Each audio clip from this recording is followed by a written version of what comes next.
Want to shop Walmart Black Friday deals first? Walmart Plus members get early access to our hottest deals. Join now and get 50% off a 1-year annual membership. Shop Black Friday deals first with Walmart Plus. See terms at walmartplus.com. Money decisions don't have to be either or. With Bank of America, they can be yes and. Like yes to sunny vacations and rainy day funds. Can our digital tools and guidance help you create the future you want? Yes. And help you keep enjoying today, too. Do more with a bank that asks, what would you like the power to do? Explore our tips and more at bankofamerica.com/yes and.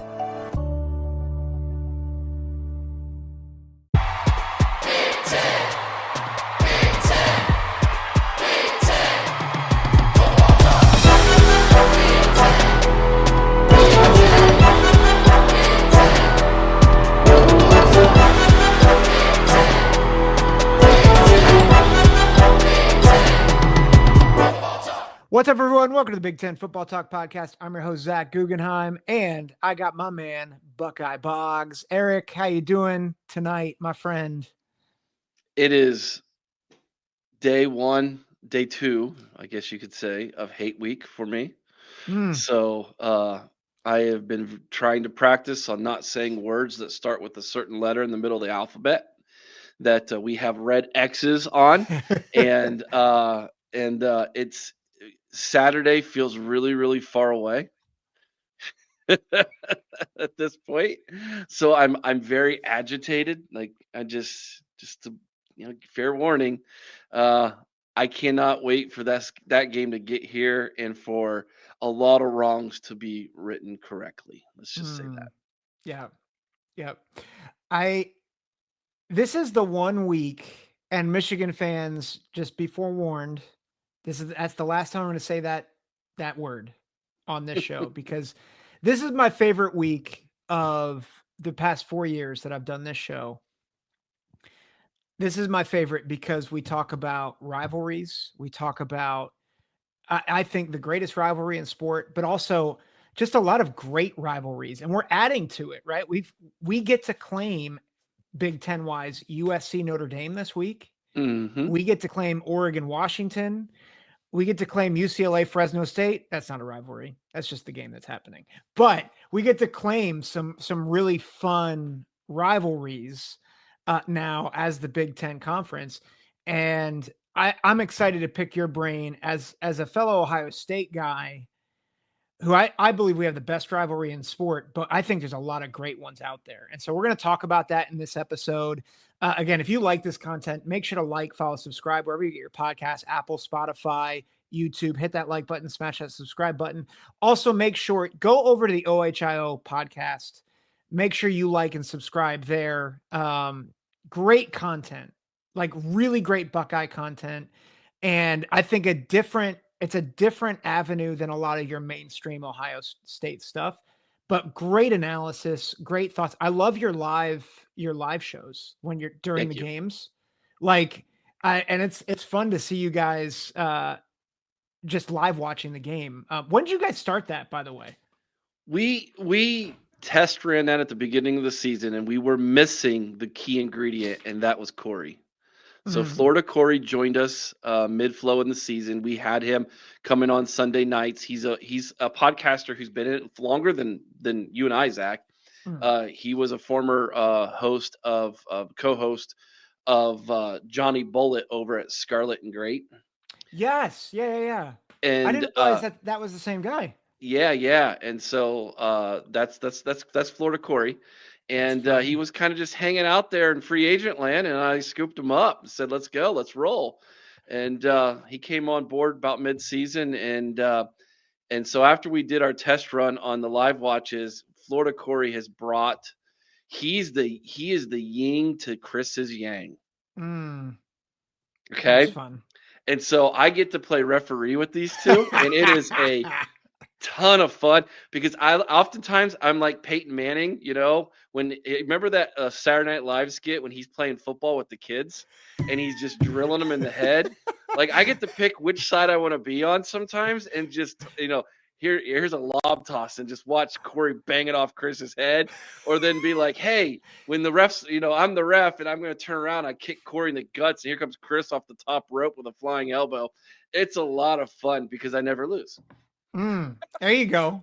Till they gang up on me. It's like automatic quarterback in grade school, except you're Peyton Manning, so it's good. But yeah, and I'm the gym teacher, so I never lose. That's right. There you go.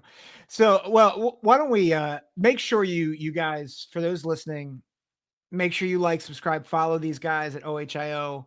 Great show, great content, and you guys are offering memberships now as well. So yeah, really $3.99 a month. $3.99 a month. We'll get you behind the scenes content only for our members. After you've been a member for a month, you receive our official membership t-shirt. Whoa. You get free shipping on our store. We have an online store that Chris runs. Chris has ran a Ohio State memorabilia store for a better part of a decade. And he gives you, so he's got some of that stuff online available to our members with free shipping. So there's that. So we feel it's the best value out there for a Buckeye fan when it comes to YouTube membership. There you go. So if you're a Buckeye fan listening, or if you're an opposing fan and you're like, but I want to know what's going on with the Ohio State. Sure. This is the podcast to follow. So and we have regulars from other fan bases who attend our live shows and watch our content. Even from our heated rival, because they have learned that Buckeye fans, we will shoot them straight. We're not going to lie to them like Scam Web. We are going to shoot them straight. And, there's a lot of fans within our own fan base that do not like us, Zach. Yep. Because we shoot it straight. Because we're honest. Yeah. Yeah. And some of them may or may not be on the coaching staff. Oh boy. Well, we'll leave that spicy nugget there. There was a big game featuring Ohio State this past weekend. Sammy Jacobs from Hoosier Huddle was on last week, and we talked a lot about their great season. And regardless of what happened this past weekend, I think it doesn't invalidate their season, right? No, let me interrupt. Yeah, their great season's not over. Amen. Yeah. Okay. Yeah. What was it? A 23-point loss in the shoe. Mm-hmm. In what was Ohio State's most complete game they've played all year. Yeah. Is nothing to, should not in no way, shape, or form derail what Indiana has achieved up to this point and what they can still achieve heading into the postseason. Yeah. Yeah, well, and I think you're leading me to where what I want to ask you is, like, should Indiana be in the playoff, barring they beat Purdue, which, let's be honest, I think we could beat Purdue. So barring they beat Purdue, and then, sorry, no offense to you Purdue fans out there, but then also, how good do we think they are? Like, was this more about Indiana not being good, or was it more about Ohio State starting to round into form? So two-parter there. Yes. No. There you go. Let me start with Indiana first, if I may. Yes. We had the analogy this offseason. Chris and I worked this formula a lot with this team because they were the most difficult team to figure out in the Big Ten predictively going into the season. Yeah. And the analogy that we gave was, can a G5 All-Star team compete at a G4 level? Okay. The answer to that question is yes. They absolutely can compete at a G4 level. Can they win at the G4 level? Yes. Do you mean P4 level? Power 4? Sure. Yeah. Power 4. Yeah. Sorry. P4. Yeah. No, you're good. Thank you. A group of 4, Power 4. You're right. Can they win a championship at the Power 4 level? The answer to that question is maybe, depending on the conference now. There is a huge difference between the Big Ten and the SEC in the Big 12 and the ACC. Yep. There is a distinctive difference in my mind between what's being played in the SEC and Big 10 versus Big 12 and ACC. You put that team, Indiana, I'm talking about, in the ACC or in the Big 12, they can win that conference. Yeah. You put them in the SEC, you put them in the Big 10, I don't think so. Yeah. But is winning the Big 12 and the ACC good enough to get you in the college football playoff? Absolutely. Absolutely. You can't sit there with a straight face if you're on that committee and tell me that you think Colorado, BYU, Iowa State, Arizona State are better than Indiana. Mm-hmm. Yep. The only team in the ACC that I think has an argument is Miami. Yeah. To be ranked higher than Indiana. And even then, like if you look at Miami's profile, is JR and I are doing we're doing our top 12. This is airing on Wednesday, so it'll have happened Monday. But we're airing our top 12. I was looking at Miami. Miami has only played 2 top 30 teams. Their strength of schedule is 61. Indiana's is 68, according to Sagarin. So and Indiana is 1-1 against top 30 teams. Miami is 2-0. The one difference is that Indiana played the number 1 team, according to Sagarin. Miami hasn't played anything close to that. Right. And so, yeah, they deserve to be in there. Now, where do I think they end up? I think they end up at 11. And I have theories why. Here's my theory why. Yeah. Gosh, I promised you I wasn't going to do this. I'm sorry. No, this is good. This is good. I said some craziness. I think the college football playoff committee is going to bow the knee to the networks. I wouldn't be surprised. I don't think that's that crazy. I think that's what's going on behind the scenes all over the place, including conferences. Mm-hmm. The networks hold the conferences, and I think the college football playoff committee by the balls.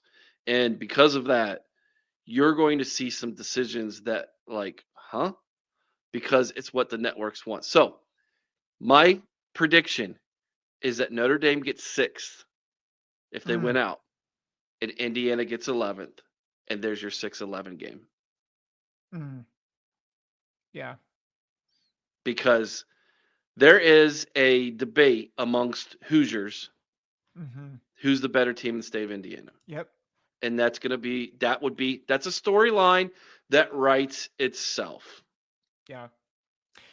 Ironically, Eric, but they're better than the 11th team in the nation, in my opinion. Yeah. Ironically, right now, my playoff bracket, the way it would set up with my top 12, Notre Dame, Indiana would be the 8-9 game. Whole Foods Market has Thanksgiving gatherings covered. First things first, reserve your no antibiotics ever fresh whole turkey today, starting at $2.99 a pound. Or go with their organic spiral cut bone-in ham, full of seared-in flavor. For sides, choose Whole Foods Market grab-and-go platters. Go even further and get your whole meal catered. Just order online by November 26th. Get Thanksgiving ready at Whole Foods Market. Terms apply. So, you want to be a marketer. It's easy. You just have to score a ton of leads and figure out a way to turn them all into customers. Plus, manage a dozen channels, write a million blogs, and launch 100 campaigns all at once. When that's done, simply make your socials go viral and bring in record profits. No sweat. Okay, fine. It's a lot of sweat. But with HubSpot's AI-powered marketing tools, launching benchmark-breaking campaigns is easier than ever. Get started at HubSpot.com/marketers. So same thing, just you got them at different numbers. Yeah. Well, I think Notre Dame is either the 5th or 6th best team in this bracket. Yeah. Because they could be no better than 5th. Yeah. But in my opinion, 5th is going to go to the loser of Ohio State, Oregon, the Big Ten championship game. Yep. Yeah. As it should. Barring upsets this weekend, which we'll talk about. Correct. But so, and I think I appreciate how you're saying this, because I think what you're saying is what what I felt with Indiana this past weekend was that they're really good, and they ran into a buzzsaw. And I felt like what the game, I forget who I was listening to, but someone made the point that how many teams would have gone up to Columbus this weekend and done any better than Indiana? And I was like, maybe Oregon, maybe Georgia. Like, I'm not sure Penn State. I'm not sure. No. I'm No, not sure. Listen, Kurt Notre Dame. Cignetti is a head, and listen, I don't like the guy. Yeah. I don't. Plus, trust me, when he calls out my team and says we suck, I take that personal. I'm like the Michael Jordan meme here. I took that personally. I think Buckeye Nation based off of that, how they, the level of volume they had in that stadium. Well, I think Ryan Day took it personally. We know Will Howard did. Goodness sakes. Anyways, he is head and shoulders a better coach than James Franklin. And I've got more Penn State fans than I have Indiana fans. So this is not me playing loyalist here at all. I would, if Ryan Day leaves tomorrow and you say your two coaches you have to choose between are James Franklin and Kurt Cignetti, it is not even a question for me who I'm talking to. Yeah. No, I think that's true. So getting back to that though, like what has happened with Ohio State? Because I felt like they were really good. I felt like offensively they have still not played to me up to their potential offensively. Yeah. And yet everywhere else, I felt like aside from that first drive, I was like, this is the best defense. This is the best special teams I've seen in, I don't know, at least defense, at least 5 years, and special teams 10 years. Yeah. So two things happened in that football game Saturday that led to what took place. I know for a fact, and I was told that Ryan Day had placed multiple coaches on studying Indiana weeks in advance. Like, you're not looking at anybody else. You guys look at Indiana. That's all you're doing. Okay. Now, usually that only exists for our next opponent. Ryan Day took this game as a playoff game, and rightfully so. He loses this game.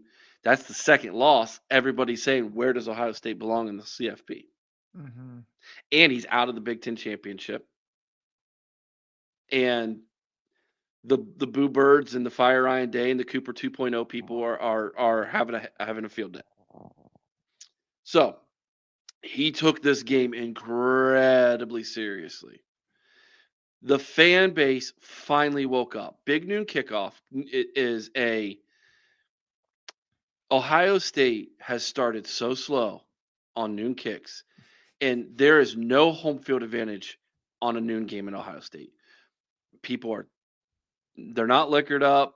It's quiet for a giant stadium, concrete filled stadium with 100,000 plus people. It is eerily quiet in there on a Saturday morning at noon. Yeah. That was not the case this past Saturday. I don't think half of Ohio State fans went to bed Friday night. They took this game like it was a prime time 7:00 kick. Those two factors, I think, played a big part in that game. Now, you asked the question, what has changed about this team? I don't know if you noticed, like we did, Zach, the team had juice in this game. Like they have not shown all year. I think, and this was my theory, and we kind of dissected this a little bit Sunday night. I think Ohio State's been sleepwalking a little bit. And it took a coach like Kurt Cignetti and a bunch of media people to doubt Ohio State for them to be like, oh, no, you don't. We're going to show you. And whether that's the fact that the coach – listen, sometimes the raw coaches, it just becomes white noise. Yeah. You can only scream at a player so many times before they're like, yeah, okay, whatever. This is Purdue. Right. Come on, right? Like, I don't think the coaches had to get the players excited for that game. And I don't think they're going to have to get them excited for this upcoming game. I Mm-hmm. think the whole purpose for a majority, not majority, but a large portion of this roster that decided to come back and run this thing back in 2024 was for what we are now seeing happen. And getting from that to here was kind of a pace yourself type of mentality, which cost them in Eugene a little bit. Mm-hmm. But I predicted that. I kind of figured that would happen. Yeah. And they've been in playoff mode since Penn State. Yeah. And I just think that this team is they're here to silence the doubters, and they're like, okay, finally we've made it to the portion of the season that we came back to play. So let's roll. Yeah. So there's just a little bit of a different mentality, chip on their shoulder in this game, and you could feel it. The fans could feel it. Yeah.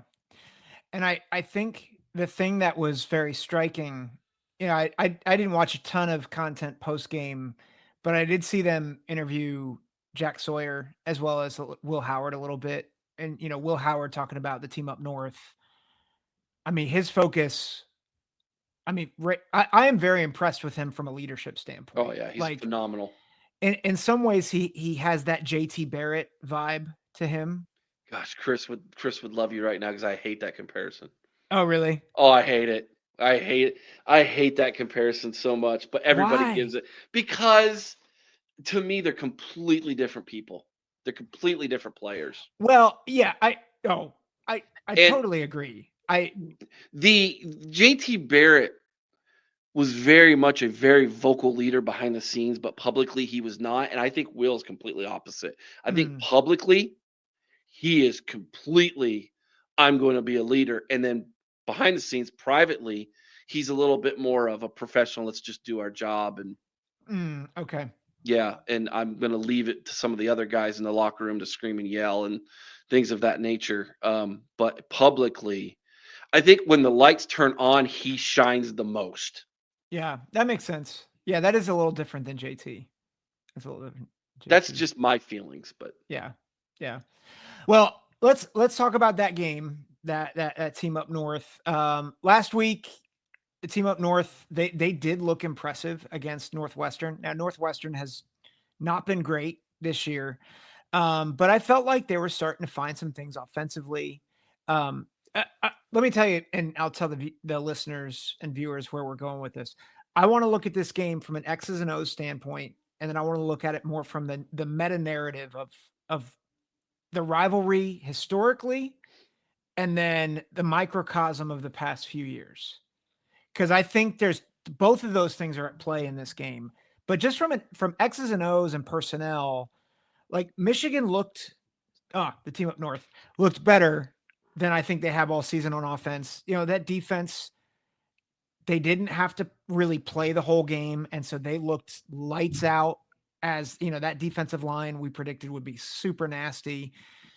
But how real is the progress? Like, in your mind, do they pose a bit more of a threat to Ohio State than maybe we thought earlier in the season? Or is it a little bit of fool's gold? They will always pose a threat to Ohio State. Let me dive into this for you. Yeah. Okay.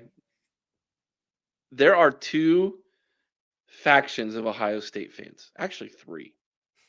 There are the elders, the elder statesmen, the Woody Hayes, Earl Bruce. We remember the good old days, Ohio State fans. Okay. Yeah. Those are the ones who have laid the bedrock for this rivalry for us as Ohio State fans. Then you have my generation. We are kids of the 80s and 90s. So I was born in 1981. So I grew up losing to that team every year in the Cooper era. And I have scars to show you. And so when this week gets here and this game gets here, I don't care what their record is. I don't care how good we are. It doesn't matter. You throw the records out because I have too many L's hung on me on teams that should have won national championships in the 1990s for me to take this game lightly. Yep. And then that's the second Buckeye fans in this rivalry. Then you have the third. These are the kids of the millennium. All right. These are the kids who were raised under Jim Tressel and Urban Meyer, and they look at this game as it is their birthright to win. Mhm. And the last 3 years was simply because they cheated, and we're going to go right back to where we were. And then you have us who are a little bit older, who we look at them and go, "You guys don't remember the '90s." Okay? Nope. And then you have the elder statesmen who look at us argue with the kids who go, "If Woody Hayes was here, he would kick both your butts." Like, so it's this weird dichotomy that I run into as an Ohio State podcaster. I have to ask myself, which fan am I dealing with first to understand their perspective on this game and why they feel the way they do and what they're saying. So Yeah. let's get that straight first. Okay. Yeah. So understanding that you are talking to someone who was raised in the 90s, who has scars from losing this game way too many times. So that is why I say to you, it doesn't matter what they have done up the first 11 games up to this point. I will always have that feeling of dread. What if we lose this? Yeah. Because I've lived through it too many times when not expected to happen. Right. So that being said, to me, last week, I almost could have told you they're going to destroy Northwestern. Mm-hmm. Because of course they're going to play their best game right before they play us, so that they have all the confidence in the world given back to their fan base, so that it makes these next 6 days going into this game just this World War III again between two fan bases, right? Yep. Of course that was going to happen. Who are they? Yep. If Connor Stallions was still on that sideline, I would say they're pretty good because they're going to know exactly what we're doing. But he ain't there. And what the question is not so much who are they, the question is how much has Ryan Day changed? Mm-hmm. That's truly the question here. Will he pucker up again? Will these guys look at that winged helmet and will they freeze in the moment again because they have doubt that creeps into their mind? Or are they going to have the perspective and the mindset of, we are just going to absolutely beat the living tar out of these guys for 4 straight quarters? And if that happens, if they take that Urban Meyer mentality, whoever hits the hardest wins this game, I think it's advantage Ohio State. I think we win, and I think we can win comfortably. Yeah. But if you don't think for 1 second that those guys are going to come down into the shoe and punch you in the mouth, Yep. you're naive. Yeah. It doesn't matter that they're 6-5. Yeah. It doesn't matter that they look terrible against Indiana or Illinois or whoever else they lost to. It doesn't matter. It absolutely does not.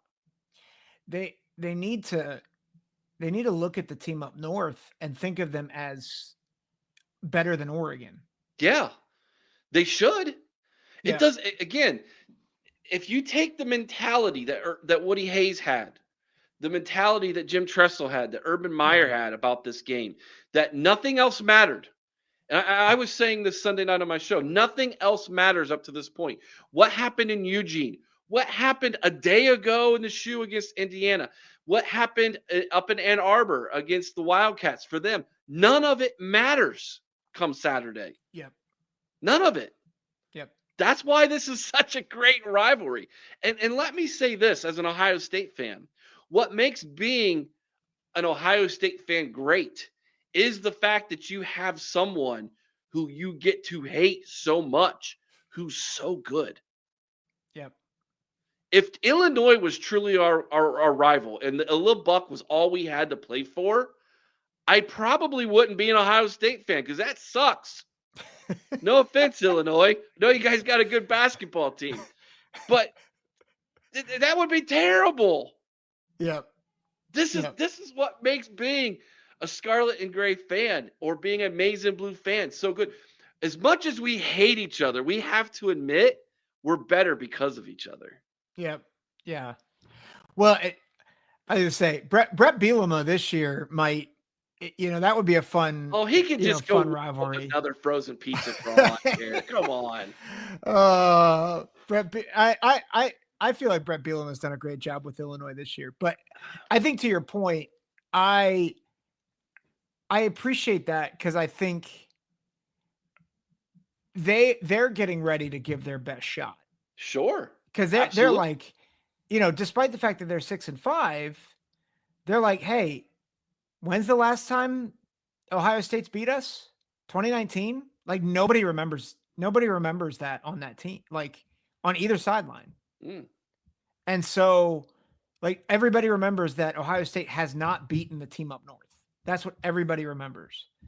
And I think that there's some psychology there, right? That absolutely. And Sherrone Moore, he apparently he took over play calling this past weekend, which showed because Campbell sucked at play calling.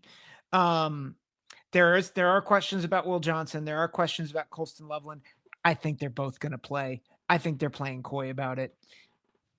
But there's some injury concerns for Loveland and Johnson, but I think they're just kind of being coy about it. As you think about it, you kind of alluded to it already, but like how locked in is Ohio State? Because it's hard. I find it like if you look at their schedule, they had Penn State a few weeks ago, top 5 matchup. You had Indiana, top 5 matchup, and like you had McAfee and Desmond. Desmond always picks against Ohio State. But you had all these guys. You had Lee Corso pick against you. And so you had all this, negative energy coming at you. And Ohio State, I think, rose up to the challenge quite nicely. How locked in are they to the team up north this week? Looking for a pickup truck to get just about anything done? Look no further. The Chevy Silverado EV isn't just the most powerful Silverado ever, with next-level towing capability and technology. It also offers game-changing versatility with the available multi-flex midgate and tailgate, which means Silverado EV helps you carry large, bulky, and oddly shaped items up to nearly 11 feet in length. Chevrolet. Together, let's drive. Visit Chevrolet.com to learn more. With Uber Reserve, good things come to those who plan ahead. Family vacay? Reserve your ride as soon as you book your flights. To all the planners, now you can reserve your Uber ride up to 90 days in advance. See Uber app for details. They better be fully locked in. Yeah. Listen, Ryan Day's job's riding on this game. I said it Sunday. I'll say it again on your show. I personally like Ryan Day a lot. As a man, as a play caller, as a quarterback developer, as a recruiter. He's done, his winning percentage is fantastic. Yep. You can't lose this game. You can't call on 2019 and say, well, yeah, I beat him in 2019. No one cares. Yeah. Again, you said it. No one on these rosters were there.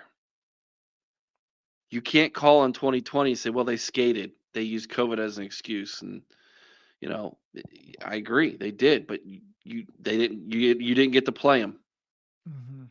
You have 3 consecutive losses against them. Well, they cheated. I understand that. You still lost. Yep. You cannot lose this football game if you're Ryan Day. I think the players know that. I think the players are not only going to play for themselves.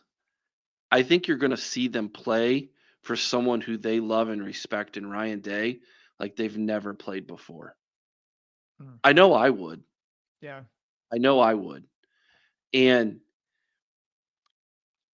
I feel like last week was just a taste of the thunder that's coming this Saturday. from not only the players, and not only the coaching staff, but from the fans. I think Jim Knowles has something to prove. Yeah. The one thing I'm concerned about is Chip Kelly.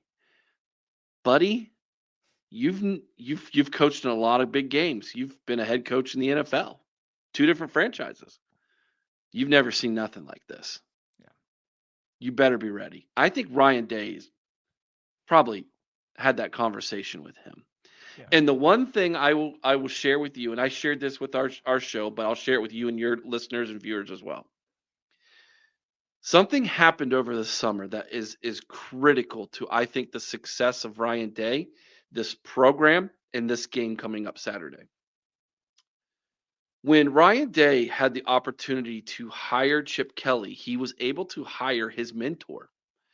Okay? Chip Kelly was the guy who Ryan Day called on a weekly basis and talked to. When Ryan Day became his boss, he lost his mentor. Okay? It was purposeful. I think it was suggested, but purposeful, that Ryan Day find a new mentor. He chose Jim Tressel as that person. Been confirmed. Really? Okay. Yes. Jim Tressel and Ryan Day have become very close. Ryan talks to Jim, and I think one of the biggest purposes why was Ryan went to Jim and said, "How do I beat these guys? How did you do it? How can I do that? How can I take on?"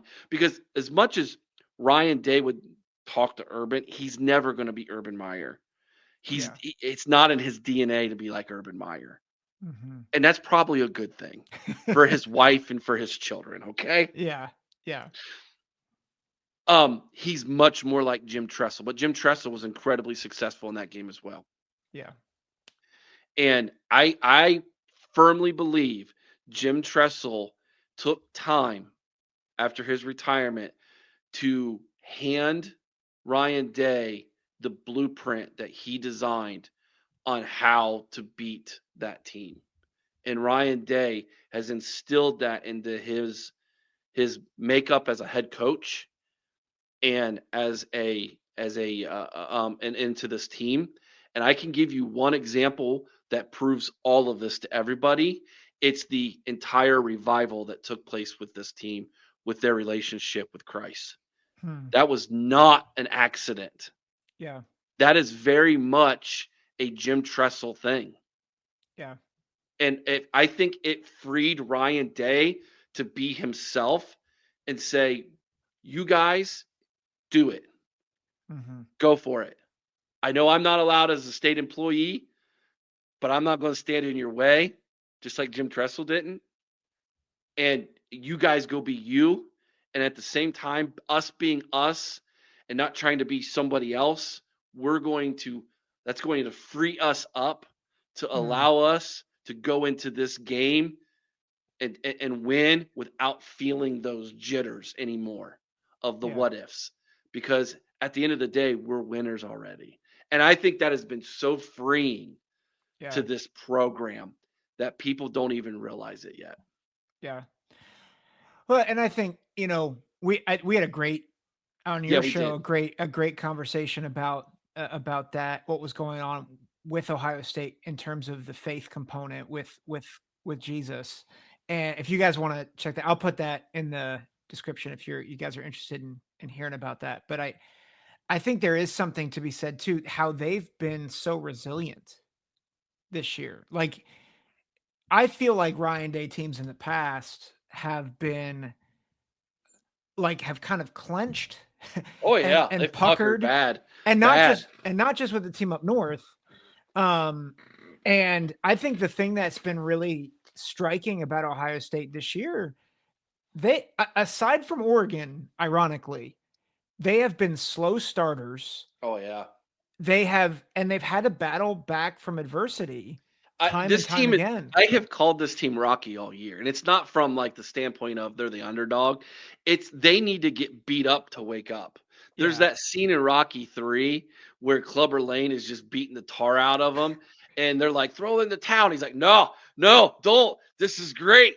Watch, this is what he wants. And then Rocky's like, hit me again. That's how this team plays. Yeah. That is how they play. It's like you hit them and they're like, all right, let's roll. It's crazy to me. Now, hopefully they come out swinging early. I mean, as a fan, I don't like going into the first quarter going, gosh, this is too tight, right? Yeah. But that's how they've played all year for some weird reason. As soon as you said that, I thought of the exchange between Apollo and Paulie. It's like, oh, he's getting killed out there. No, he's getting mad.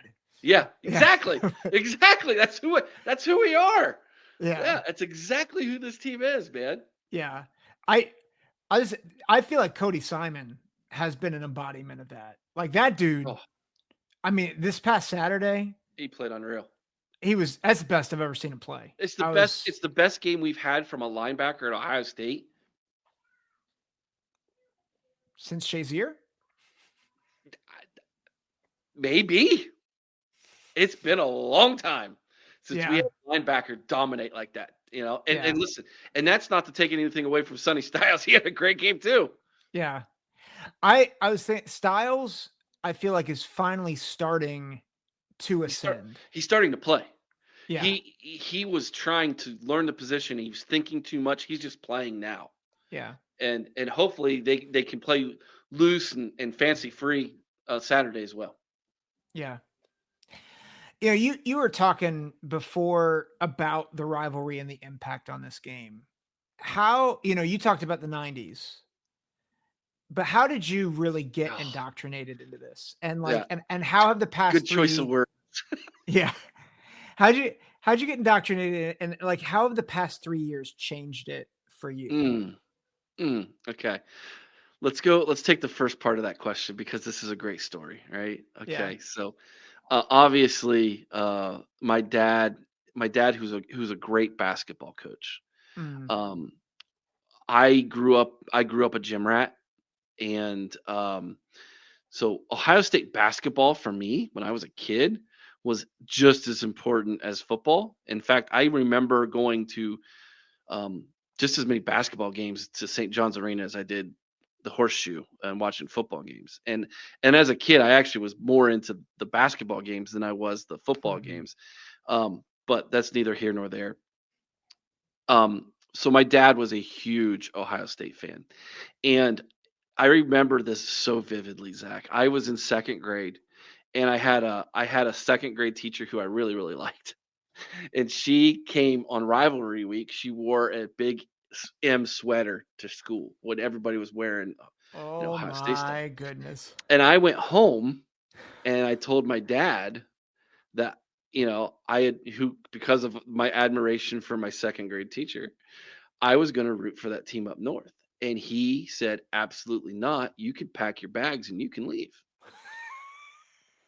So I had my little blue Superman suitcase, and I stuffed it with probably 2 pair of underwear and some shorts and some socks. I'm crying, because my dad just kicked me out of the house and I have to run away. I made it to the mailbox and I turned around, and I remember him telling Mom to pack me some sandwiches because I was going to be hungry out there, I turned around. I came home, Zach, and I apologized to my father. And as straight-faced as you could be, I accept your apology. Don't you ever say that in my house again. So, and when you say the word indoctrination, there you go. That is absolutely true. And then as I grew older, my older cousin, Ryan Miller, who's right there. Yeah. Ryan Miller, who, by the way, grew up and played his high school ball in the state up north, mind you, who was a fan of that team up north, was not recruited by that team up north, but was recruited by John Cooper in Ohio State and Notre Dame, by the way. And he came very close to becoming a Fighting Irish football player, but decided to break the mold, was one of the very few players who left the state up north to become Ohio State Buckeye. And it was the year, his senior year, 1996. I was in 8th grade. We won the Rose Bowl against Arizona State. Oh, yeah. And from that moment on, when we won that game, and I got to see my cousin in Pasadena on the Rose Bowl field. Now, we weren't there. I was watching from home. Yeah. But to get to see that in 8th grade, that moment is when I was baptized. I was never looking back Yeah. as a Buckeye fan. And so, yeah, that was the moment that I was like, yeah. And I had gone to games, like I said, Yeah. plenty of games and things as a kid. But you're a kid and you're just you're kind of watching, you're because your dad's watching or your family's watching, or you go to watch parties as a kid, but you play with the other kids more than you pay. That night was the night I will never miss another game. I'm locked in, right? Yeah. So Yeah. that's how I became a fan. That's cool. Now, how does the last 3 years affected me? Well, as the owner and host of an Ohio State podcast, let me tell you, the content I have been able to create from this has been unbelievable. It's been great for the old numbers, right? Yep.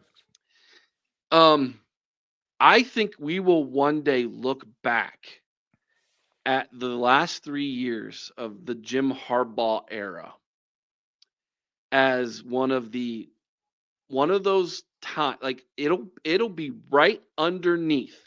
If you look at Ohio State team up north history and you read about it, you're going to read about the 10-year war, and then you're going to read about the 3 years Jim Harbaugh cheated. Right underneath that. That is the impact that these 3 years will have on this rivalry. I think it's that great. Now, individually, there's things that Ohio State and that team up north will talk about historically, and they go back to the time when they had, before the face mask, all the championships they won, right? We have Archie Griffin and those stories, right? Jim Tressel, those things to talk about, Urban Meyer. But I think when you look at the two schools and the teams and the rivalry combined, you'll see 10-year war, and right underneath that, the last 3 years of Jim Harbaugh and the cheating scandal.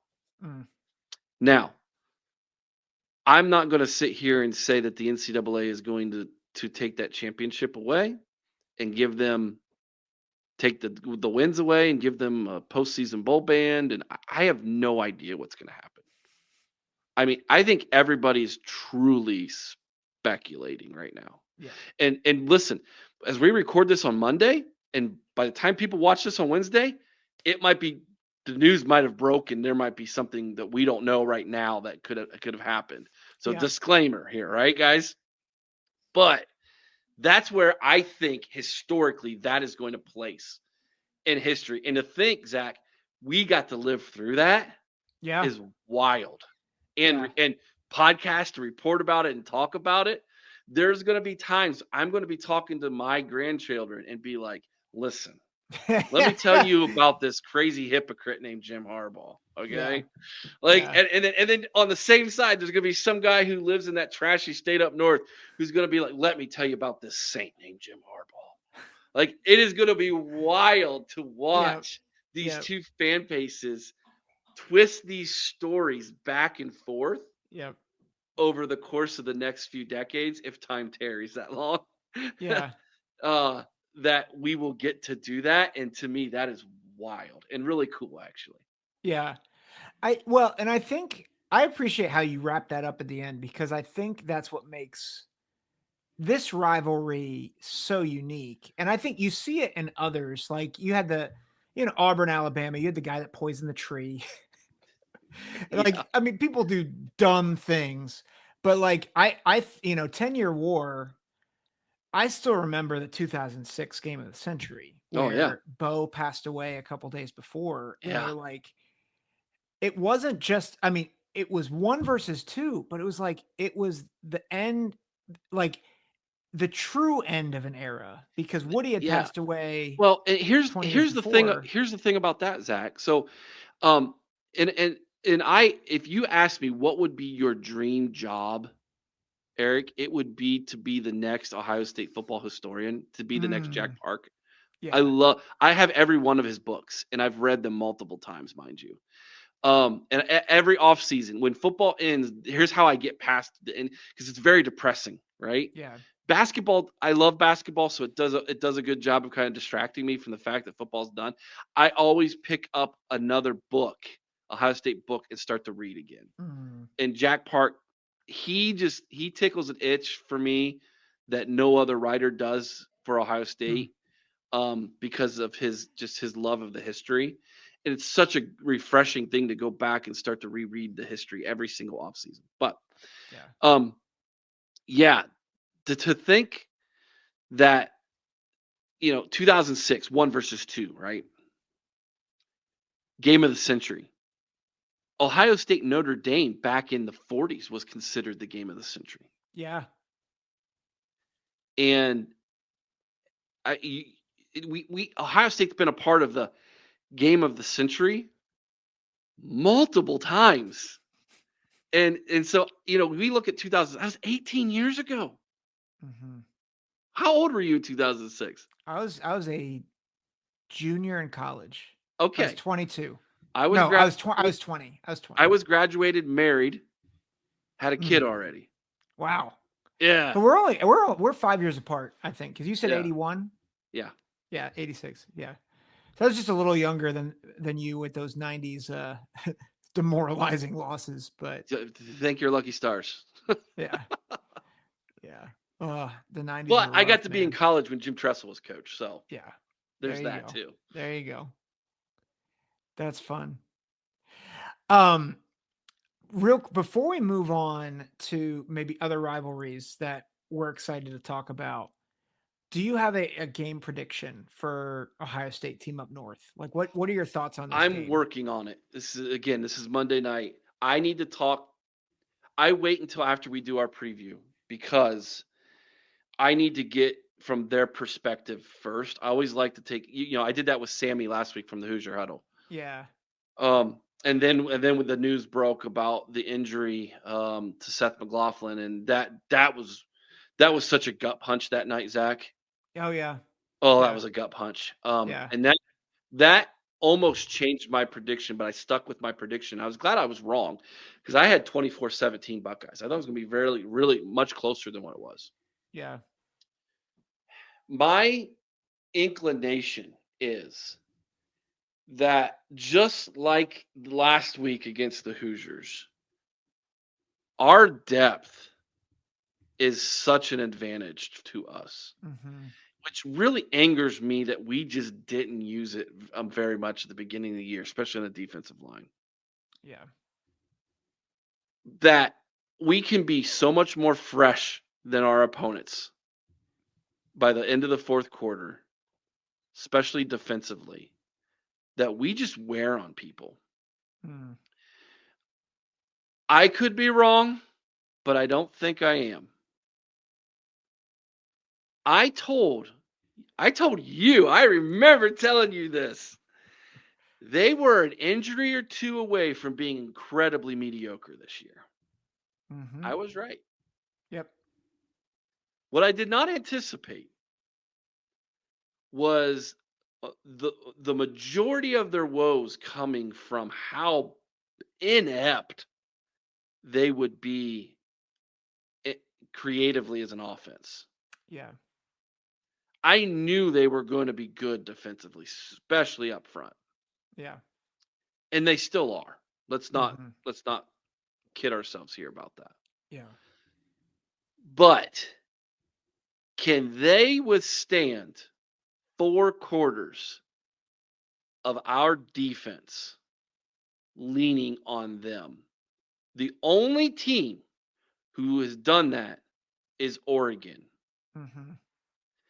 And I am willing to bet, and you tell me if I'm wrong, Oregon offensively is light years ahead of where they are in Ann Arbor. And defensively, Oregon, I think, collectively is better than they are. Collectively. I'd agree with that. And we still scored 31 on them in their house in a hostile environment. And I think Jim Knowles Larry Johnson and Ryan Day had some coming to Jesus moments and have corrected themselves, course corrected themselves. Yeah. And I think what you saw from Ohio State defensively after that first drive, because I think they went in with the game plan. Let's be Manila defensively. Let's see if we can maybe just out athlete these guys and then unleash the hounds next week. When they realize, nope, can't do that. Let's unleash the hounds. That's what you're going to see for 4 quarters. Yeah. Against the Maize and Blue. Now, Sharon Moore as a play caller, I think he can kind of play off of that aggression a little bit. Mm-hmm. And he's got the running backs to do it. But I think our linebackers will be ready for that. Yeah. And I think we have the missing piece that we didn't have last year defensively to stop that. And he's sitting back there in safety and Caleb Downs. That dude's incredible. Now, that's one piece of information that you can look at and analyze, right? Mm-hmm. Just analyzing that. Now let's take into account the Will Howard effect. It is no secret I am not a Kyle McCord fan. You mean to tell me with that roster you had last year in your house with that guy at quarterback and we only lost by 6? And you're going to come in our house with Will Howard at quarterback with all these guys returning defensively and with your roster this year, and you're going to beat us in our house? Mm-hmm. It's not going to happen. I think we win by 2 scores, at least. Mm. So if you're going to hold me down to a score, I'm not there yet. Yeah. I feel like it's going to be somewhere in the ballpark of 13 to 31, 32, 30, somewhere like that. Yeah. 31, 13. Yeah. It's not going to be hang 100 on them, Ryan Day. That's not going to happen. There's too much pride in the guys wearing those jerseys to let that happen. Talking about our rival. Yeah. But I feel if you just analyze those pieces of information I just provided for you, I feel like Ryan Day is going to get the Wolverine off his back. Yeah. One thing, I think I was talking off the air with JR on Sunday. I found it odd that against Northwestern, Ohio State really worked on the deep passing game just for it not to show up against Indiana. And I think Wink Martindale loves to be aggressive. I think he likes to blitz. And I think that's going to cause some issues. Because I think it's going to leave some one-on-one matchups with Emeka and Jeremiah Smith and Carnell Tate. And I think there's a part of me that wonders if they really worked on the deep passing game, not for Indiana, but for Michigan. And I like that. If that's the case, I think I could see a pathway for a much higher margin. But there's a couple ways to get there for Ohio State. One is that if they actually do jump on them early, like if they get up 14-0, it's over. Because then Michigan's got to, it completely takes them out of what they want to do, which is short passing game and rely on the run game. But I say that with trepidation because I know how this game can go. Mm-hmm. So I'm like, I'm making our pick on Tuesday, which will, as of dropping this, it'll be out there. So I won't say it here. So go check out the Big Ton Huddle for my prediction. But yeah, let's talk. I appreciate your insight on this game and your thoughts on it. There's some other fun rivalries in the Big Ten. And Ohio State, Oregon. I agree. It's going to be great. It's the not that one. No. Oh, okay. Right. Oh, my bad. So this is our lineup for this weekend. Yep. Minnesota, Wisconsin, Battle the Axe. Great rivalry trophy. For people who live in the coldest climates in the Big Ten, it's something for them to really chew on all winter long. Luke Fickell has been a complete failure in Wisconsin. Yeah. I'm just calling it like it is. Yeah. It stinks he lost his quarterback. I would have liked to see what he would have been able to do with the quarterback healthy all season.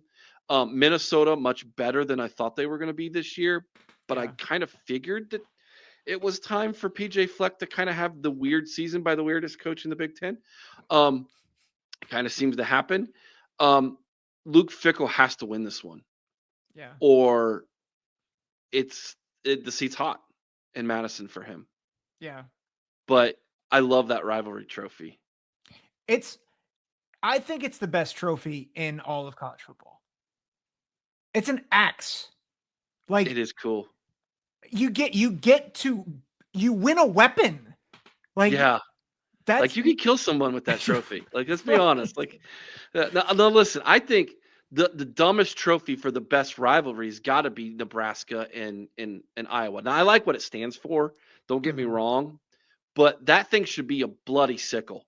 And that rivalry should be called the Children of the Corn. Come on. Like, they always complain about who's got the best corn. Like, it's the stupidest argument, but I love it because it's so petty. And I can't stand Iowa. So I am such a Nebraska fan for this game. Plus, it's played on Friday. It's on Black Friday. Like, that thing should be a sickle that's bloody. Like, talk about another weapon, right? Like, call that thing the Children of the Corn. I love that rivalry. I think so. I think this is the best Friday in college football in a long time. Ooh. Because you get two, like, their old Big Ten West rivalries. Like, and Nebraska and Iowa's really turned into one. Like, I think it's not old, it's new, but it's great. Yeah, it's so great. But like at 12 o'clock CBS, which I know for Midwesterners, Minnesota and Wisconsin, they're like, it's an 11 a.m. game. But like, you get a CBS quality production at 12 o'clock, Minnesota, Wisconsin, and there's real stakes for both of those teams. And then NBC, 7:30, you get Nebraska, Iowa. Under the lights. Oh, it's under the lights this year. Yeah. Oh, it's gonna be beautiful. It's at Kinnick. Oh. So you get the first quarter wave. Yes, which makes me freaking cry every time, Zach. Every time. I'm like, it's on my bucket list, and I can't stand Iowa. It's personal for me, personal reasons. I can't stand it, but I gotta go to Kinnick just to wave. I've got to do that. Jump around is old. It's overrated. People are like, the other team jumps around and like takes it over, and it's like, literally, the kids stay to third quarter to jump around and leave. Come on. Yeah. Come on. Yeah. The wave, it's early in the game. Yeah. Everybody stops and does it. Yeah. It has such a great meaning. It's funny. I always think of 2017 when like everybody's talking about the wave and Urban Meyer wave into the kids, and then Iowa just bludgeons them to death for the next 3 quarters. And you're like, I feel like this is a mental, like it works. But I'm like, what do you think Urban was thinking when he was eating the pizza in the hallway after that? Man, them kids, I'm sure glad I got the wave. That was the last thing on his mind, I promise you. Oh yeah, no. Gosh, dang. Yeah. I got to get to Kinnick to do that though. Yeah. My son's got to do it. Has he? My son's been there and got to do the Kinnick wave, and yeah, he's like, Dad, it's awesome. It's the best and most, I think it's the best meaningful tradition, right? Because it's like, you have a lot of fun, college, but that like, and especially on Thanksgiving weekend, like you get to wave to those kids, you get to, it's just awesome. Bucket list. Are you ready? Yeah. Would you rather be inside Children's Hospital with the kids when the whole stadium's waving and get to watch the kids wave back, or run out in Colorado with the stinking Buffalo? Oh, Iowa, hands down. Really? Yeah. Because you wouldn't die? Like, there's not a danger of death? Right. Yeah. Well, and I don't like. I love that, though. I love running with a lot. Like, that thing will kill you. And they're like, let's let it out in the stadium. Let's do this. So for me, I don't think I've seen it enough for me to care. But like, I feel like if I watch it more, then maybe I'll care more like you do. But I just don't like, I don't watch a lot of Colorado. So I'm like, I want to watch Deion Sanders ride the thing, though. That would, to me. Come on. That'd be something. With his cowboy hat. Yeah. Prime time. Thrown off the Buffalo. Here lies Deion Sanders, killed by rodeo. Oh, man. All right. So Friday, amazing appetizer for, I think, a great weekend. We talked about Team Up North and Ohio State. Illinois Northwestern, like I know Northwestern has not had the season that tremendous basketball rivalry. Yeah. That's all I'm going to say. Okay. But I mean, for Illinois, I'm going to force you on this one here. It's a crosstown rivalry. Cross-state rivalry. Yeah. Cross-state. Sorry. It's going to be in Wrigley, which is really cool. And Brett Bielema is going for 9 wins, which, I don't think I had Illinois bowl eligible when I predicted this season. So like, I know you had some choice words for Illinois earlier, but like Illinois is going to beat them. Yeah, I agree. I don't think listen, Northwestern, they check. It stinks for them that they had to finish the year. Ohio State, Team Up North, Illinois. That's 3 of the top 5 teams in the Big Ten, in my opinion. Yeah. Oh yeah. So, yeah. Wait, well, hold on. You would say Team Up North is a top 5 team in the Big Ten? Right now, I think they're the second best team in the Big Ten, in my opinion, because we're playing them this week. Well, that's fair. But that's fair. After I said top 5, I realized I was probably wrong. I think I have in my power rankings, I have them at 6th. Yeah. Well, they can beat you up physically. I think I have Illinois at 5. Yeah, let me go through them. Oregon, Ohio State, Penn State, Indiana, Illinois. Yep, they're at 6th. Yep. Okay. Yeah, that's fair. That's fair. Yeah. So, but yeah, Illinois, like great season for Brett Bielema. Great season for them. And, David Braun, they got a couple wins I wasn't expecting. Like I thought Northwestern was going to be really bad. They probably are going to go to the best bowl game that's not in the CFP out of the Big Ten teams. Illinois. Yeah. Yeah. Yeah. Would it be Citrus or Citrus a CFP game this year? I haven't looked at the bowls yet. Which can I vet on that for just 1 second? Go for it.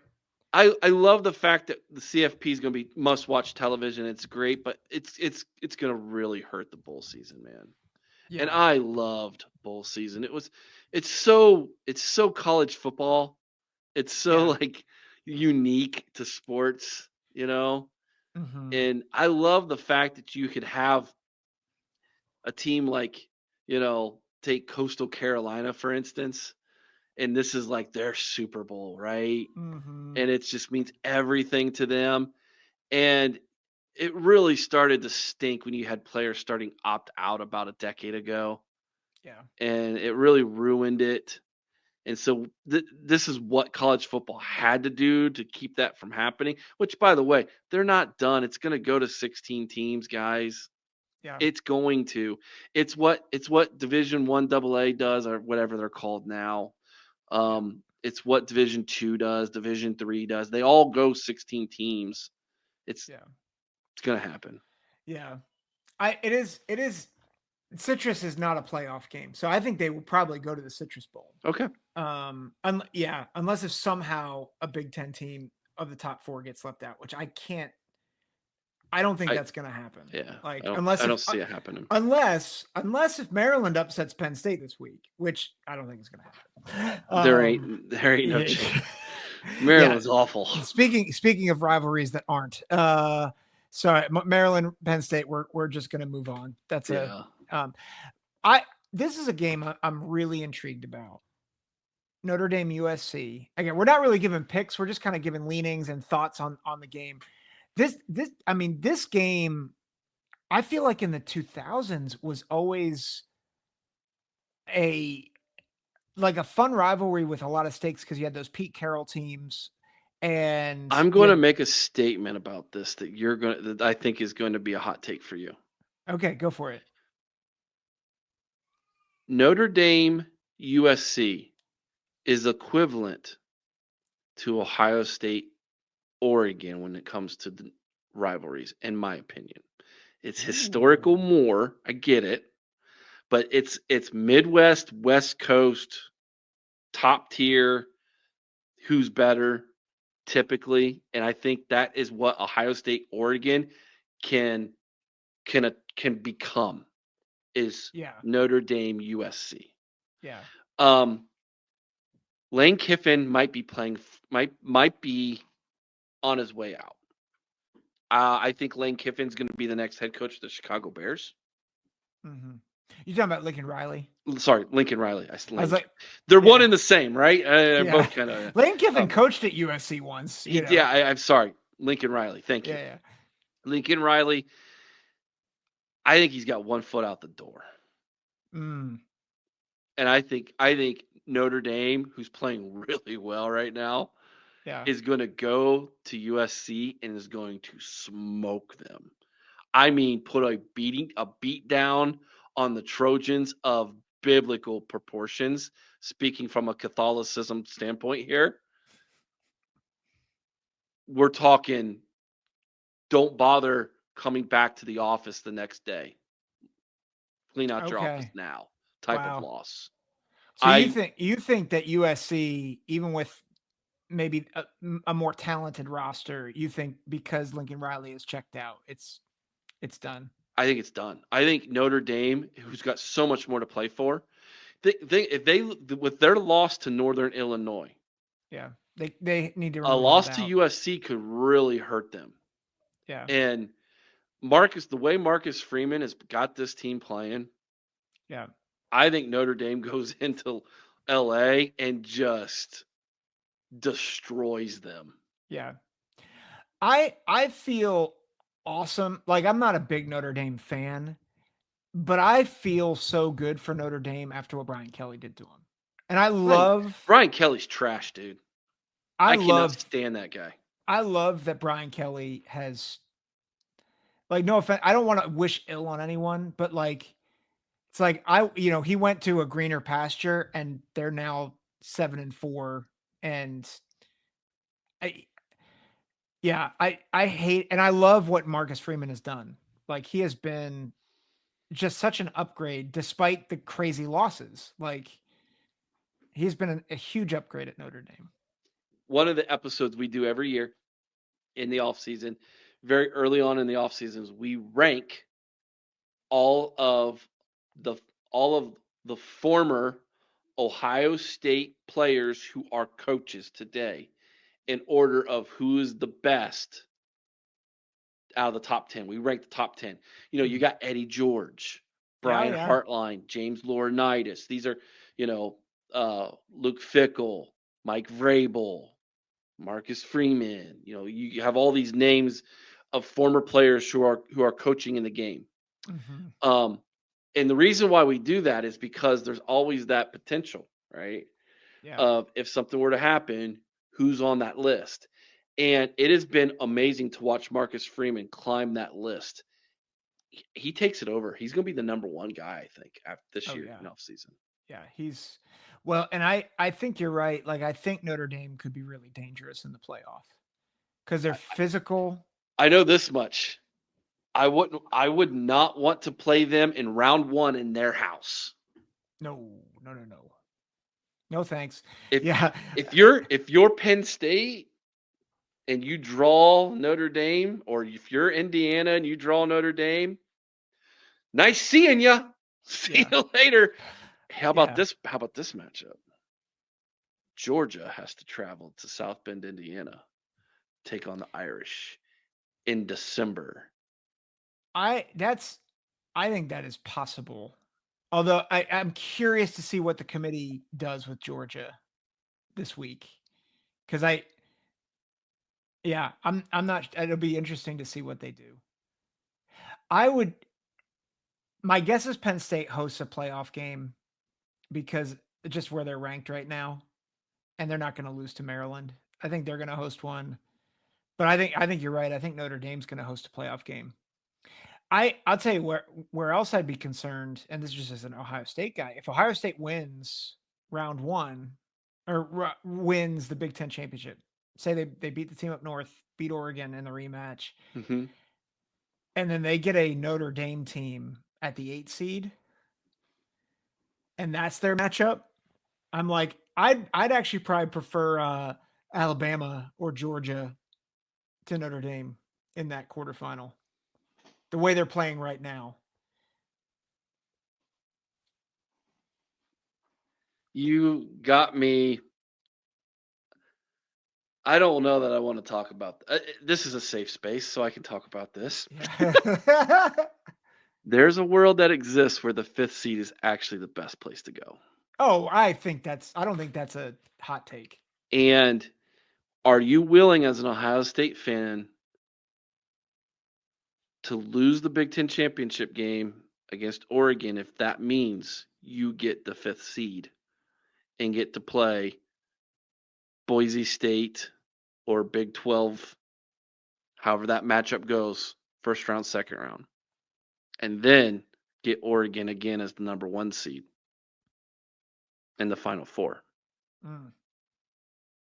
Or would you rather take the bye and then have to beat an 8th, 9th seed, which could be an Alabama, could be a Georgia, could be a Tennessee, could be a Penn State, could be a Notre Dame, and then get to play Oregon again in the Final Four? Which one would you rather have? That is what I've been wrestling with. Now, a part of me says, all right, let's win it so we can say we won the Big Ten and get the bye. Yeah. We need rest. And then, because you're going to have to beat Oregon one way or the other. Yeah. And if it means you have to beat Oregon after you beat Georgia, or does it mean you have to beat Oregon after you beat Boise and Arizona State? Fill in the blank, whoever. Yeah. But this is my leaning.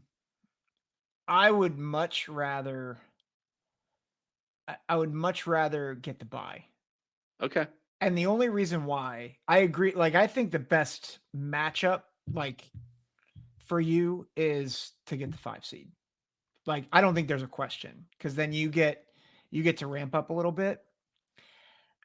But for Ohio State in particular, without a bye, it means you will have gone to run the table. You will have gone from, when did they play Nebraska? Was it October 20th? I don't remember. It's been. I'm going to look at the schedule here. October 26th. So they will have had to play like 8 games in a row, and then like it's like 10-day layoffs after that. Mm-hmm. But I mean, well, I guess they'll get a 2-week break from conference championship weekend to the first round of the playoffs. So, but I still think I would probably prefer getting the bye. For one, it's what the seniors came back for. They didn't just come back. Yeah. I understand that, but I'm speaking hypothetically. I didn't mean to take over because we were talking about rivalries. Okay. Yeah. No, you're good. Oregon, Yeah. Washington. Yeah. Oregon, Washington. I think that, I don't think I realized how much vitriol there was. Oh, so it's the closest thing to, it's the West Coast version to the game. Yeah. There's a ton of similarities. Washington views themselves as being an elitist university, similar to what you have in Ann Arbor. They're pompous, they're arrogant. You have Oregon, who's kind of like more blue collar, high, flashier Nike money. Very similar to Ohio State. So there's a ton of similarities. In fact, Oregon will tell you that they kind of view themselves as an Ohio State type of university, as more so than the one that we root against. Where Washington they will compare themselves to the maize and blue. Yeah. And it's very unique. It's very, very similar. So I will call it the game light, and root for Oregon all day long because of that. Yeah. It's interesting because Washington, I feel like Washington and the team up north are actually very similar even this year, because Washington, I feel like, has more talent than their record would suggest, but they've like had a disappointing season in my mind. Like no reason why they should have lost to Washington State. New head coaches. Yep. A little bit of a roster turnover. Yeah. They were in the national championship game against each other. Like I am curious what would happen. Oregon's already clinched the Big Ten championship berth. What happens if Washington upsets them?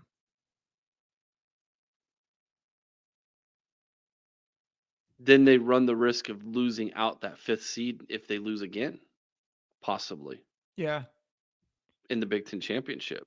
Yeah, because their schedule's not great. Like their schedule, they have a big home win over Ohio State, which will become the number 1 team. Yeah, and they beat Boise. Yep.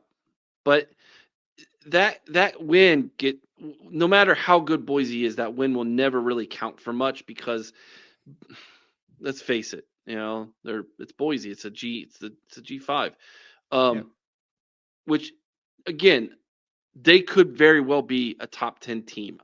They have, I think, in my opinion, if I was going to vote for Heisman, that would be my Heisman vote. It would be Dylan Gabriel or Ashton Genty. Sorry, Genty. Yeah. Oh my gosh, he's so good. I'm sorry. You're not voting for Hunter? No, I'm not. When I've watched that kid play, he is head and shoulders the best kid on the field every time he's played. Yep. Heisman is, to me, it should not be. And gosh darn it, I'm sick of quarterbacks winning that award. Yep. Give it to the best player in college football. Yeah. He's the best one, in my opinion. Yeah. I'll tell you, we were talking about this Sunday. Another dude who's not a quarterback that should be in New York is Tyler Warren, the tight end out of Penn State. Yeah, I heard you guys talk about that, and I was like, dude, he's 5 touchdowns. That's the one stat, but he's a utility. He has 10 touchdowns overall. Like, he just has 5 receiving touchdowns. Okay. But he didn't do anything against us, bro. Yeah, well, that's because Franklin took the ball out of his hands. True. Which is, again, case in point, why I would not want him to be my head coach. Yeah. So Washington, Oregon, we both think that Oregon's probably going to win that one. A couple other games that are, the Old Oaken Bucket should easily be an Indiana win, but, a great rivalry in the Midwest, right? Like it's often being fought for bowl eligibility. Obviously not this year, but I think is a fun rivalry. And I think Indiana, it's big for Indiana because I think for a while it looked like Purdue was getting the upper hand, right? Like you had Jeff Brom there for a while and he had some really good teams at Purdue. And you thought maybe Purdue was going to be the one that ascended out of the Hoosier State. And instead it's Coach Siggs has been he's just like, let's light that all on fire. There's a new sheriff in town. But so not an intriguing game necessarily, but a fun rivalry. And then not a rivalry game, but Rutgers, Michigan State has a ton of implications for them, for both those programs. Michigan State trying to get to a bowl game. Rutgers trying to improve from a year ago and actually miraculously could if they get a 7th win. But yeah, I don't know if you have any thoughts about either of those games. This year, Santa's bringing the power of Energizer into his workshop. Whoa, the Energizer Bunny's got so much power. Wait, he's powered up all the toys. I think that means we're done for the year. I love this bunny. He's the hardest working helper the North Pole has ever seen. And he wants all your gifts to have the power of the #1 longest-lasting AA battery. So this holiday season, stock up on Santa's and the elves' favorite battery, Energizer Ultimate Lithium. Blinds.com's Black Friday sales event is happening now with our best deals of the season. Let our design experts help you make the perfect selection for your home on your schedule. We can send free samples right to you and handle everything from measure to install. With over 25 million windows covered, Blinds.com is the #1 online retailer of custom window coverings. Save up to 50% site-wide, plus doorbusters, and a free professional measure at the Blinds.com Black Friday sales event now. Rules and restrictions may apply.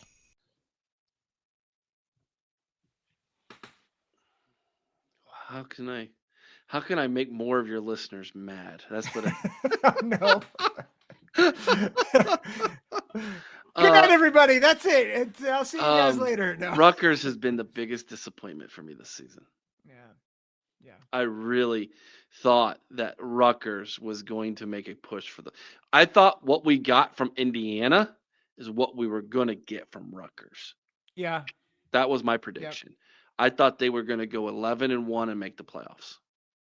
Yeah. Didn't happen.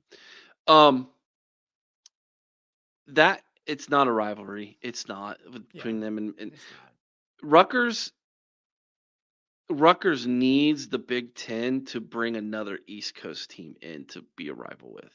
And it probably needs to be an old Big East rival for them to really have a rival. I think Syracuse makes a ton of sense for them for a rival.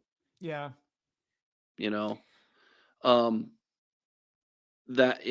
So in Michigan State and Penn State has kind of been a rivalry a little bit for them because they both kind of have, like, Michigan State looks at Michigan as their rival and Penn State looks at Ohio State as their rival. And so it's like, we know you both really want them to be your rival, but they're rivals. So we'll throw you together and make you a rival. And so that kind of happened a little bit.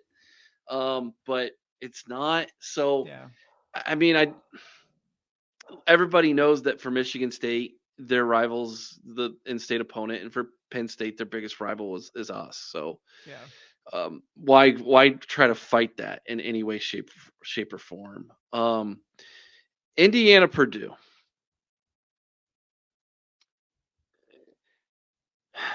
I guess if you're one of the fans of one of those teams, it means something.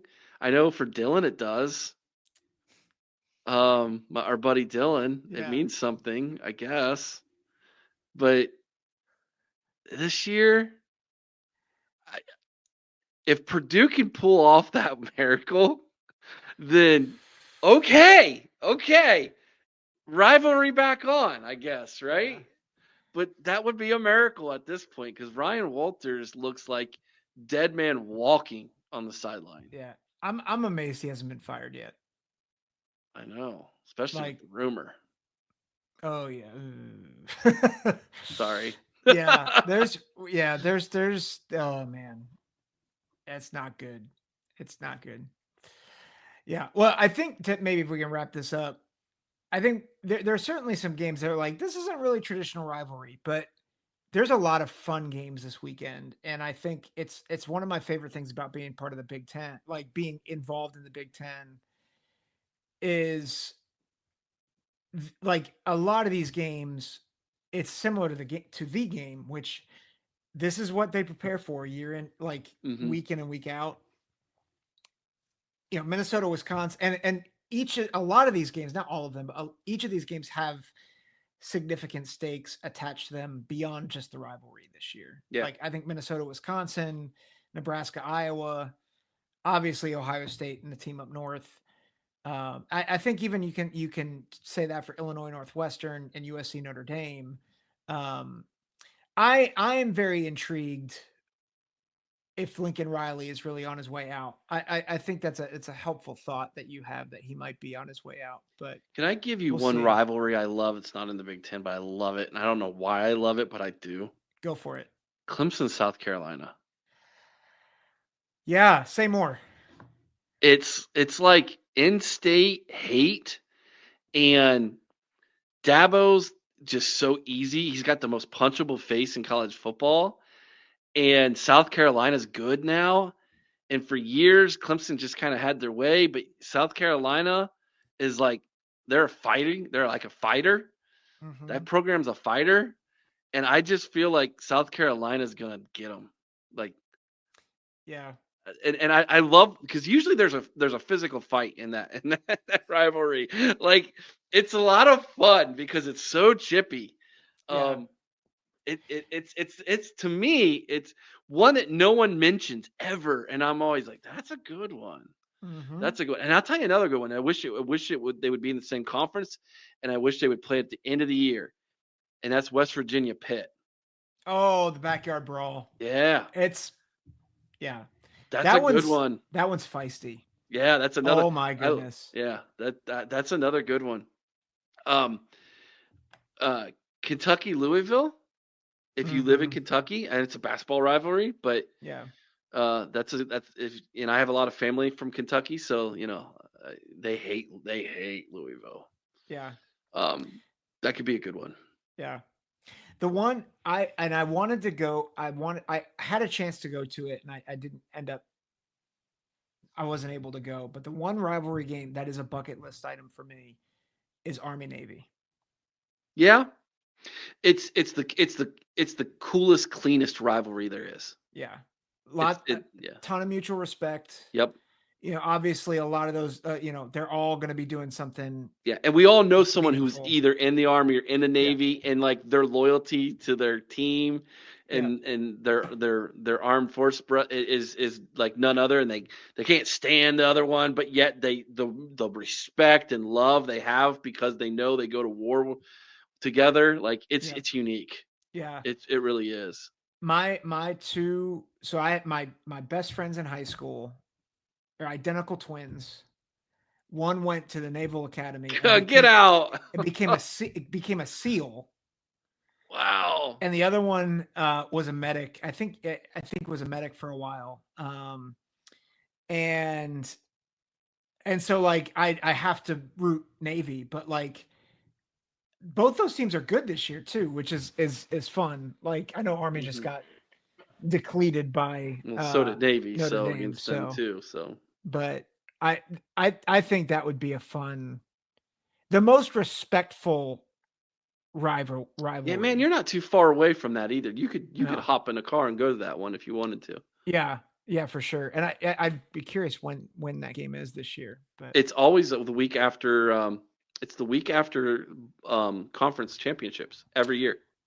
Oh no, yeah, I won't be able to go this year. It's the Saturday after conference championships every year. I have a team retreat that weekend, so I will not be. That's unfortunate. I'm hoping. I'll see what how it breaks out. You think Trump goes to that game, even though he won't be inaugurated yet? Oh, I'm sure he will. I'm sure he will. Yeah. It feels like the Trumpist thing to do is I'm not president yet, but I'm going to show up to that game. I'd imagine Biden and Trump, probably both go. I don't know. So the over under, will Biden be wearing a MAGA hat if they both are there? Oh gosh. If you have any people who are still listening at this point, they either love me or absolutely despise me, Zach. It's one of the two. There's no in between with me, man. I'm gonna move us on. I'm just gonna go.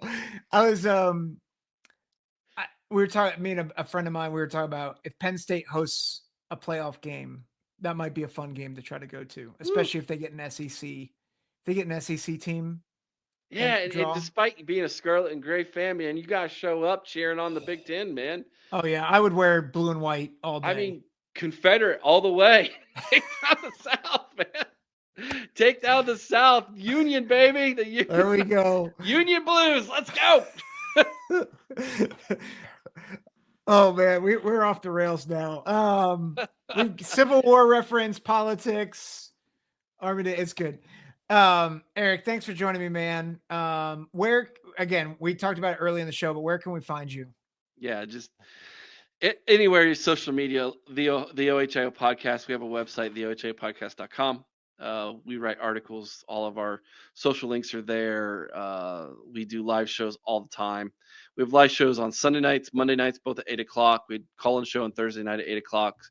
And we do the live watches as well during the games. So those are our live shows. And then we do videos in between that too. So we have content every day, normally on our YouTube channel. If you are a podcast listener, just look us up, the OHIO podcast. Download us, give us a 5-star review. It does help us out. We appreciate that. Make sure you give Zach, my buddy Zach here at Big Ten Football Talk, a 5-star review as well. And appreciate it, Zach. Yeah. Always love talking ball. This is a fun conversation. So, all right. Well, everybody listening, have a happy Thanksgiving. Make sure you get to connect with family and think about what you're thankful for. We are thankful for you guys. We're thankful that you give us a voice, that you listen to both our reasonable and absurd takes at times. But we love that you guys want to listen to us. And we're just very grateful. So thanks for listening. Take care. God bless.